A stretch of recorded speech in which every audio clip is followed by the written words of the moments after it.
चौठी राति मुह देखा स्वामी पाखे नवबधू कले आश्चर्यचकित कला भली डिमांड मद गंजेई सह छेली मांस आनिले ही ओढ़णा खोली बोली कुआड़े कहले नवबधू जहाँ शुणी ताटका हो गले स्वामी और तांकर पूरा परिवार।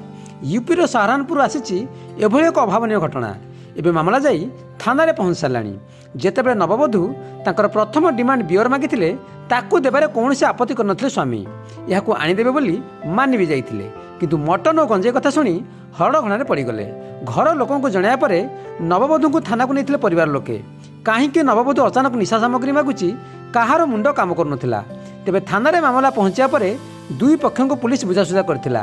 सेथिलागि नवबधू एभली अजब डिमांड को नहीं काले भविष्य में कौन बड़ धरण विपद आसो ताकू नहीं थाना एतला करने को चिंता करथिबा बर और तांको परिवार पछरे एतला करनथिले। एपरिक बर पक्ष दाबी कले जे से जने झील सह बह बंधन में बांधि होना बर से जने तृतीय लिंगी। तेबे थाना रे असहमति प्रकाश पाया पर उभय पक्ष यह पारिवारिक मामला कही घरे तुटाइबा को राजी होते।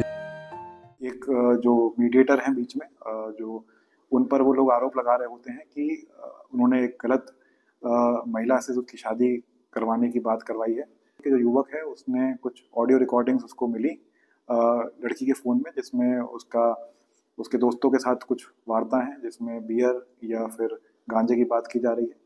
और ये बात सुनकर ही उनके घर वालों ने युवक के घर वालों ने लड़की को वापस अंबाला भेज दिया। कौन से मते भी संपृक्त युवती सह रही बोली सफा सफा शुणाई देइछन्ति बर। मध्यस्थी ए विवाह लगी बर पक्षर 50,000 टंका नहीं।